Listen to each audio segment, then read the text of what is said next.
अस्सलामु अलैकुम वरहमतुल्लाहि वबरकातुहू। जैसे कि मैंने आप लोगों के साथ वायदा किया था कि मैं आपके लिए जल्द एक बहुत अच्छी स्टोरी लेकर के आऊँगा, तो आज मैं आपके लिए स्टोरी लेकर के आया हूँ। लेकिन जैसे कि मैं हमेशा कहता हूँ कि आपने कोई सब्सक्राइब नहीं करना और ना ही आपने बेल की आइकॉन को प्रेस करना है जब तक कि आपको भाई आप किसी शॉप पर जाते हैं तो वहाँ पर आप पहले चीज़ देखते हैं, आपको पसंद आती है तो आप उसकी कीमत देते हैं। अगर आपको स्टोरी पसंद आए इंशाअल्लाह, जो कि आपको ज़रूर आएगी, तो आप ज़रूर इसको मेरे चैनल को सब्सक्राइब कर लिए, क्योंकि इंशाअल्लाह स्टोरियाँ काफ़ी हैं और आती रहेंगी और इंशाअल्लाह आप लोगों को जो आपकी मालूमात में भी इजाफ़ा होगा इससे, और इंशाअल्लाह ताला आपको इंफॉर्मेशन होगी और आपका टाइम भी अच्छा पास होगा इंशाअल्लाह। एनीवे, आज जो मैं आपके लिए स्टोरी लेकर के आया हूँ वो थोड़ी सी सैड है पर बहुत ही ज़्यादा इंटरेस्टिंग है। तो स्टोरी ऐसा है कि वादी दवासेर एक गांव है, उसका नाम है अलरानिया, सऊदी अरब के अंदर। अलरानिया एक गांव है। अच्छा, इसके अंदर ज़्यादा खेत बाड़ी होती है, खेत वेत लगे होते हैं वहाँ पर, तमाम खेत वेत हैं उस इलाके के अंदर। ये वहाँ पर एक रिवर होता है, उसका नाम है वादी अल दवासिर। अच्छा, होता ये कि वहाँ पर एक मेन रोड है जिससे कि आप एक शहर से दूसरे शहर जाते हैं, और इसी तरह वहाँ पर एक शॉर्टकट भी है जो कि खेतों के साथ जाता है। तो वो थोड़ा सा सुनसान इलाका है, खेत वेत से आप होते भी जाते हैं, लेकिन वो शॉर्टकट है, लोगों का टाइम भी पास हो जाता है, जल्दी गुजर जाता है क्योंकि छोटा सा रास्ता आएगा, और ऐसी बात है पेट्रोल की भी सेविंग हो जाती होगी। तो एनीवे, लोग उसको भी रूट को जो है यूज़ करते हैं, जो कि छोटे मोटे इलाका गांवों से जाता है और आपका अल्लाह भला करे खेतों से गुजरता हुआ जाता है। अच्छा, तो हुआ ये कि हमारे पाकिस्तानी भाई थे, तो वो काम करते थे, यही खेत हुए, तो खेत होगा उनका, इसकी मुझे इतनी इन्फॉर्मेशन नहीं है, खेत होगा शायद, लेकिन वो सब्ज़ी का काम करते थे। तो वो सब्ज़ी शहर में ले जाते थे, सब्ज़ी वहाँ पर जो थे बेच देते थे। तो वहाँ से वापसी जो थी वो शॉर्टकट जो मैंने आपको बताया, जैसे कि वादी अल दवासिर, वहाँ से वो शॉर्टकट ले करके अपने घर की तरफ चले जाते थे। तो 3 लड़के जिनकी के उम्र होगी 21 साल के लगभग, तकरीबन 21 साल के लगभग उनकी एज थी। तो वो कहते हैं ना, कुछ लोग ज़रा अच्छे लोग नहीं होते, ज़रा वो ये तीनों सऊदी थे और ये ड्राइवर जो है वो पाकिस्तानी है। तो वो लड़के जो थे वो ज़रा गलत कामों में लगे हुए थे, नशा और शराब और इन कामों के अंदर लगे हुए थे। तो बहरहाल, तो उन्होंने ये जब ड्राइवर जा रहा था ट्रक के ऊपर, अच्छा सॉरी, मैं आपको जो बात बताना चाह रहा हूँ वो ये है कि सुबह 4 बजे पुलिस की एक कॉल आई। तो कॉल जब आई, तो जब कॉल आई तो उसके अंदर जनाब बंदे ने बताया कि एक बंदा जो है अपनी लॉरी के नीचे को है गिरा हुआ जैसे कि, और मैं जब उसके पास गया, उस बंदे ने पता नहीं कि पुलिस को कॉल में बताया कि जब मैं उसके पास गया तो मैं समझा कि वो बेहोश हो गया, कुछ होगा। तो मैं जब उसके पास गया तो मैंने उसको पाया कि वो मरा हुआ है। तो उसको किसी ने जैसे कत्ल कर दिया। 2 शॉट उसके सर के ऊपर लगे हुए हैं जनाब, माथे पे, और एक उसकी रान पे लगा हुआ है शॉट। ये उसने 3 शॉट उसको देखे। तो उसने पुलिस को बता दिया। पुलिस वहाँ पर पहुँच गई। जिस बंदे का इंतकाल हुआ है, मरहूम की किस्मत बहुत अच्छी थी कि उनको एक पुलिस वाला बड़ा अच्छा मिल गया, बड़ा अक्लमंद।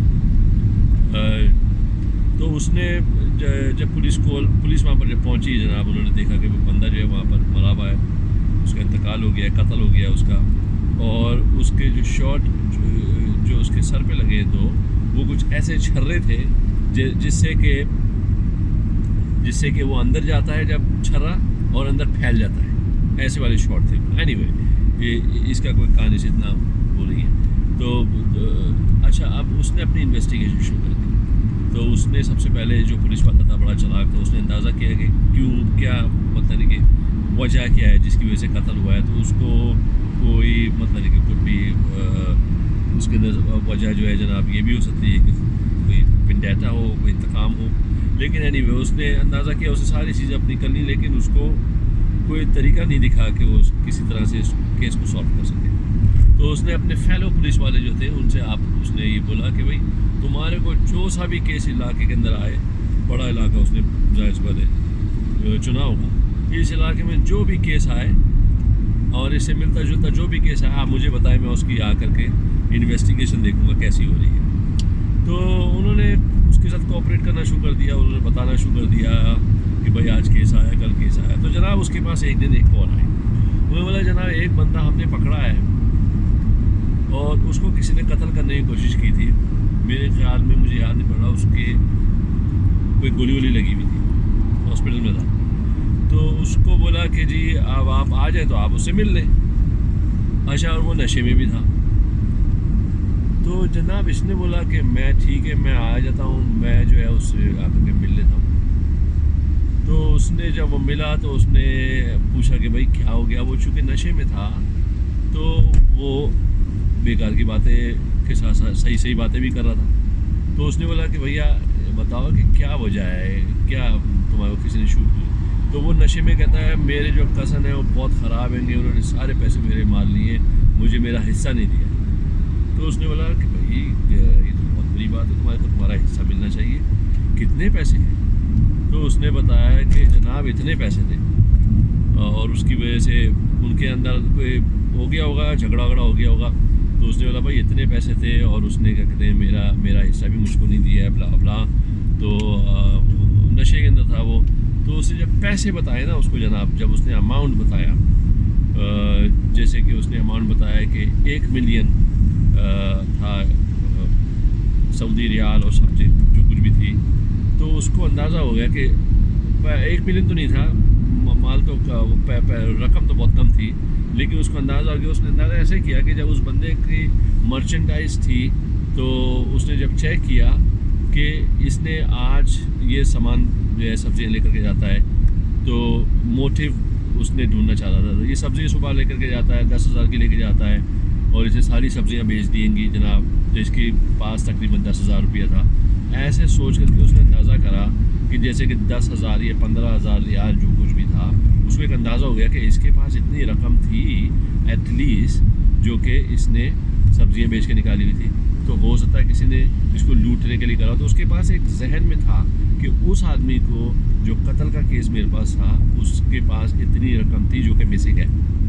अब इस बंदे को जो नशे में था, तो जनाब इससे जब पूछा कि भाई तुमने वो किया कि कितनी रकम है, क्या है, तो उसने बोला कि भाई इतनी रकम है। तो इसके कान खड़े हो गए। इसने अच्छा, बहुत अच्छी बात है। तो अच्छा फिर क्या हुआ, कैसे हुआ? तो उसने बताया कि वो मेरे कज़न थे और उन्होंने मुझे इतनी रकम नहीं दी। तो इसने ऐसा करा कि जब चूँकि उसने रकम से मिल रही है, तो इसने बोला कि यार मुझे तो एक बात तुम्हारी समझ में नहीं आती है, तुम्हारे पैसे तो सबसे पहले मैं दिलवाऊंगा, ये तो पक्की बात है, तुम्हारा जो हक है वो मैं तुम्हारे को 100% दिलवाऊंगा, तुम फिक्र ही ना करो। लेकिन मुझे एक बात समझ में आई, तुम्हारे पास ना तो वो तो यही सोचा था ना कि इसके पास जॉब भी नहीं है, तो इसके पैसे कहाँ से आए थे, इतने पैसे कैसे मार सकता है कोई से। तो उसने कहा कि यार तुम मुझे एक बात बताओ कि वो जो बंदा था, तुमने उसको एक पैसे भी लूट ली, उसको तुमने कत्ल भी करता रहा, लेकर के क्या कहते हैं बुलेट तुमने उसके सर पे ही मार दी।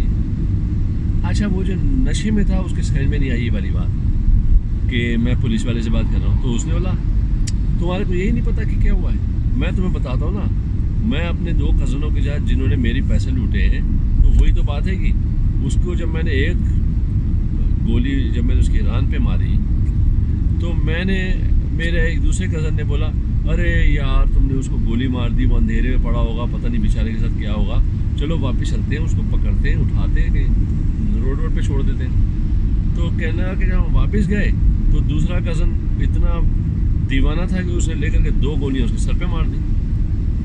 कहने लगा शॉट तो मैंने उसको मारा था रान पे, लेकिन उसने मेरे कज़न इतना पागल है, उसने 2 गोली उसके सर पे मार के उसको मार डाला। तो उससे पूछा भाई तुमने ऐसा क्यों किया? तो उसने कहा मैंने इसलिए ऐसा किया है क्योंकि मुझे पता है कि इसने हमारी शक्ल देख ली, हमारा मुखबिर कर देता और हम लोग अंदर चले जाते। तो केस तो सॉल्व हो गया जनाब यहाँ पर। अब आप लोग ये सोचेंगे कहानी ख़त्म, पैसा हाज़िर, पर कहाँ कहानी तो स्टार्ट हुई है अब यहाँ से। जब वो उसने पूछा कि भाई वो कहाँ रहते हैं, वो खेतों में ही रहते थे वो लोग। उसने बोला कि किस जगह पे होंगे, उसने एड्रेस लिया। वो पुलिस वाला वहाँ पर गया, वो नशे के अंदर थे, शराब भी पी हुई थी, नशा भी किया हुआ था, ड्रग्स पता नहीं क्या क्या की हुई थी उन्होंने। तो उसने जाकर उनको तो गिरफ़्तार कर लिया। उनसे जब पूछा गया तो उन्होंने बताया कि भाई ऐसा सब हुआ था। तो उसने केस के जो बंदे जो थे वो तो उसने पकड़ लिए। अब जो इनके जो माँ बाप थे जनाब, उन्होंने देखा कि 21 साल के बच्चे हैं, उन्होंने अपनी ज़िंदगी जो है बर्बाद कर दी है। अब मैं क्या करूँ? तो बाप जो था वो बड़ा आगे पीछे भागा दौड़ा। तो सऊदीया का जैसे एक कानून है कि भाई अगर माँ बाप, मकतूल के माँ बाप अगर उसको माफ़ कर दें तो आपकी माफ़ी हो जाएगी। तो उसने देखा कि माँ बाप कितने हैं भाई, उसने अंदाज़ा किया कि माँ बाप जो है इसके वो तो पाकिस्तान के अंदर है। तो उसने बोला मैं पाकिस्तान जाऊँगा, क्योंकि वो नहीं चाह रहे थे कि उनके बच्चे को जो है क्या कहते हैं मौत की सज़ा हो। तो जनाब वो पाकिस्तान गया, किसी पॉलिटिकल बंदे को साथ लेकर के गया पाकिस्तान के इलाके के अंदर। वहाँ पर इसलिए साथ लेकर के गया ताकि कोई थोड़ा सा उसकी अहमियत हो वहाँ पर जा कर के। तो उसने उनसे बात करी, उसने कहा भाई ऐसा ऐसा हो गया है। तो उसने मेरे ख्याल में कुछ मिलियन रियाल, ऐसे मुझे एग्जैक्ट रकम नहीं पता कितनी थी, उसमें उनके साथ फैसला हुआ कि भाई हम ऐसा करेंगे कि आप में से सऊदी आ जाएँ, वहाँ पर आप कागजात पे साइन कर दें, और जब कागजात पे साइन हो जाएंगे तो आपको क्या कहते हैं मैं पैसे दे दूँगा और बंदे को जो है वो छोड़ देंगे। फिर ये जो है उनकी डील हो गई। तो जब वो बंदा वहाँ पर आया तो वहाँ का जो अमीर है, आमिर बिन अब्दुल अजीज़, वो मिनिस्टर ऑफ इंटीरियर था।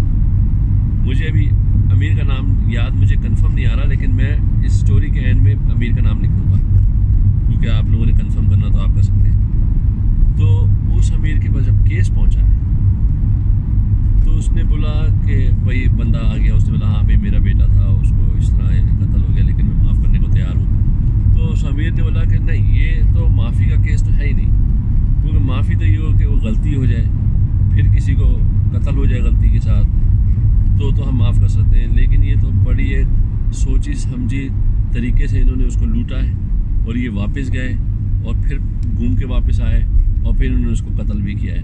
तो ये ऐसा तो है नहीं कि उनसे वो गलती हो गई है, ये तो बड़ी सोची समझी स्कीम के साथ उन्होंने मतलब नहीं कि मारा है। तो उसने बोला अच्छा, उस वक़्त तक तो उसकी सज़ा जो थी वो दो माह के बाद थी उनकी सज़ाए मौत। तो उसने कहा नहीं, ये तो इनकी सज़ाए मौत मैं नहीं कर सकता ख़त्म, बल्कि मैं एक काम कर सकता हूँ कि मैं इनकी सज़ाए मौत अगले हफ्ते ही कर देता हूँ, जिसमें तीनों को से सज़ाए मौत दी, जिसने ईरान पे गोली मारी चाहे उसकी इंटेंशन थी या नहीं थी, और जिसने क्या कहते हैं दूसरे वाले ने जिसने कत्ल किया, सबको उसने जनाब सज़ाए मौत दिलवा के ख़त्म करी। तो मैं आपके पास सारे लिंक जो हैं वो आपके स्टोरी के एंड के अंदर मैं आपको छोड़ दूँगा, आप उससे स्टोरी कंफर्म कर लीजिएगा। और अगर पसंद आई हो तो आप प्लीज़ सब्सक्राइब कर लीजिएगा, और अगर पसंद नहीं आए तो मेरी तरफ से माज़रत है आप लोगों को, लेकिन इंशाअल्लाह मैं उम्मीद करता हूँ कि पसंद आएगी। और इसके अलावा और भी बहुत सारी स्टोरियाँ हैं जो कि सब सच्ची हैं, सबके लिंक साथ में लगे हुए होंगे। अगर आपने कभी भी कोई क्वेश्चन है तो आप वो अपने कमेंट्स में क्वेश्चन छोड़ दिएगा, जिससे अगर आपको कोई कन्फर्मेशन चाहिए तो इंशाअल्लाह ताला आपको पूरी कन्फर्मेशन मिल जाएगी। ओके जी, अस्सलाम वालेकुम वरहमतुल्लाहि व बरकातुहू। शब बख़ैर।